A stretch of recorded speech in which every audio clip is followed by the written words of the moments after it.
አንድ ትልቅ ቤት በነፃ ይሰጣቸዋል። ታዲያ ይሄ በነፃ የተሰጣቸው ቤት የምድር ቤቱን ካልከፈቱ ብቻ ስምምነታቸው እንደሚቀጥል ይነገራቸዋል። እነሱስ ይሄን ስምምነት ያፈርሱ ይሆን? ታሪካችን የሚጀምረው ሁለት ባልና ሚስቶች የልጃቸውን ክፍል እየተመለከቱ ነው። እነዚህ ባልና ሚስቶች በጣም ይዋደዳሉ። ታዲያ ማታም ላይ አልጋቸው ላይ ሲወጡ ስለ ወደፊት ህይወታቸው ይነጋገራሉ። እሷ አስተማሪ ስትሆን እሱ ደግሞ መሐንዲስ ነበር። ታዲያ በሚሰራበት መስሪያ ቤትም የድሮ ፍቅረኛው ትመጣለች። አብረው እንደሚሰሩም ትነግረዋለች። እሱ ግን ከሷ ጋር አብሮ ማሳለፍ አልፈለገም ነበር። ታዲያ ሳራም ቁጭ ብላ ፒያኖ እየተጫወተች እያለ በድንገት አንድ ህመም ይከሰትባታል። ለባሏ ብትደውልለትም በቶሎ አልደረሰላትም ነበር። ወደ ሆስፒታል ሲሄድ ግን ረፍዶ ነበረ። ልጃቸውን በማጣታቸው ሁለቱም በጣም አዝነዋል። ታዲያ አዲስ ህይወት ለመጀመርም ብለው አዲስ ቤት ለመከራየትም ይወስናሉ። የሚፈልጉትን አይነት ቤት ግን ሊያገኙ አልቻሉም ነበር። ታዲያ ሴትዮዋ አንድ ቦታ ተጠቁማቸዋለች። ሰውየውም አስገብቷቸው ቤቱን ያስጎበኛቸው ጀመር። ቤቱም በጣም ትልቅና ሰፊ ነበረ። እነሱም ቤቱም እንደወደዱትና ሊገዙት እንደሚፈልጉም ይነግሩታል። ሰውየው ግን ስለ እነሱ ማወቅ እንደሚፈልግና ስለ መሸም እዚሁ ማደር እንደሚችሉም ይነግራቸዋል። ሁለቱ ባልና ሚስቶችም የሆድ ሆዳቸውን እያወሩ እንደተነፋፈቁም ይነጋገራሉ። በዛውም አብሮ መተኛትና ግንኙነት መፈጸም ይጀምራሉ። ታዲያ ጠዋት ላይም ተነስተው ሲፈልጉት ሰውየው ግን አልነበረም ነበር። ቤቱን ባዶውን ትቶት እነሱንም ትቷቸው አንድ ወረቀት አስቀምጦ ይሄዳል። ወረቀቱም የሚለው በአንድ ቅድመ ሁኔታ ብቻ ቤቱ የራሳቸውና የግላቸው ማድረግ እንደሚችሉም ይነግራቸዋል። ወደ ታችኛው ምድር ቤትም እንዳይሄዱና እዛ ካልገቡ ብቻ ነው ስምምነቱ የሚጸድቀው። በዚህም ሁኔታ ግን ሰውየው ምንም አልተመቸውም ነበረ። ሚስትየው ግን ሁሉንም ነገር ታሳመነውና እዛ ፎርም ላይ ይፈርማሉ። ሚስትየውም ይሄን የሚያክል ቤትም ስላጋጠማት በጣም ተደስታለች። ታዲያ በቀጣዩም ቀን የደስደስ ቤታቸው ጓደኞቻቸውንም ይጋብዛሉ።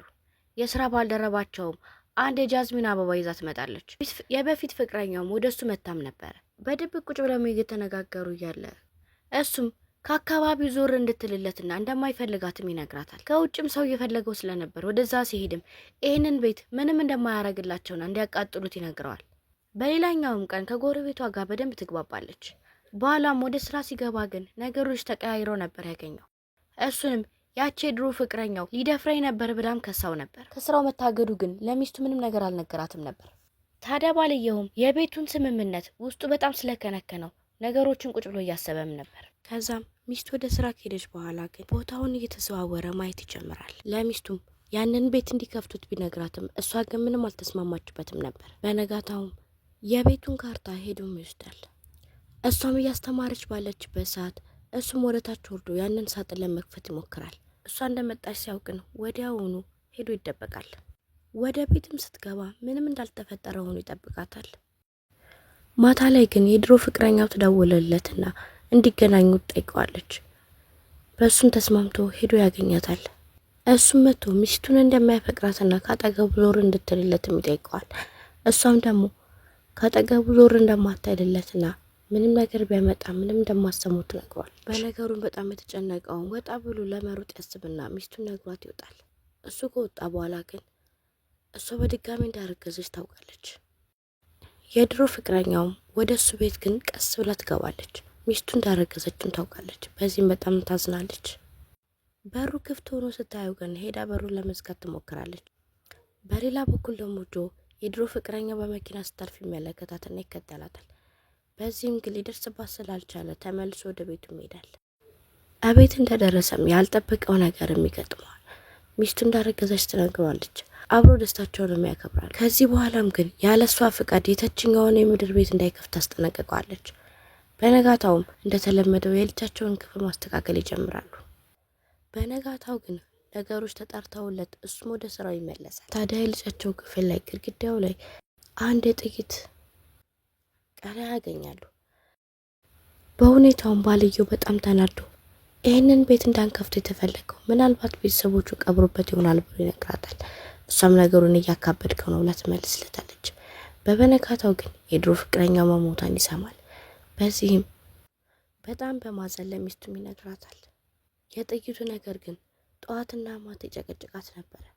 ታዲያ የሆነ ቀን ላይም ፖሊሶቹ ወደ እነሱ ቤት ይመጣሉ። በጥያቄያቸውም መሀል እሱ የድሮ ፍቅረኛው ጋር እንደነበረችና ክስ ቀርቦበት እንደነበር ንጹህ ስለሆነ ነገር እንደወጣም ይነግራቸው። ፖሊሶቹ ከሄዱ በኋላ ግን ሚስቱ በጣም በማዘን ተቀምጣ ታናግረዋለች።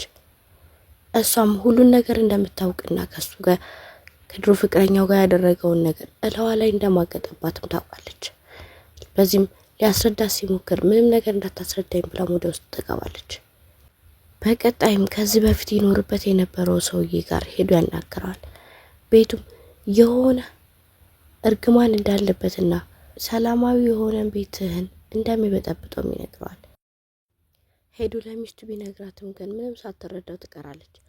ቤቱም ሊገነጥለው ሲል በያዘችው ቢላ አናቱን ትለዋለች። ከዛ ቁጭ አደርጋም እሷ እንደገደለቻትና ሬሷንም እዛ ጉድጓድ ውስጥ እንደቀበረችው ትነግረዋለች። ነገሩን ለፖሊስ ሊያሳውቅ ሲልም ግን ትደቅንበትና አንተ እንደገደልካት አሳብብብሃለሁ በማለት ታስፈራራውና ታስቀምጠዋለች። በመሆኑ በሀሳቧ ተስማምቶ የእሷ የቤቢ ሻወሯ ቀን ላይ ተገኝቶ አንድ ደብዳቤ ወደ እነሱም ይመጣል። ደብዳቤውም ያለባቸውን ችግር ተቋቁመው ስላለፉ ቤቱ በነጻ የነሱ እንደሆነ ይነገራል። ውድ ቤተሰቦች የምሰራላችሁ ፊልም ከተመቻችሁ ሰብስክራይብ እና ላይክ በማድረግ እንድታግዙኝ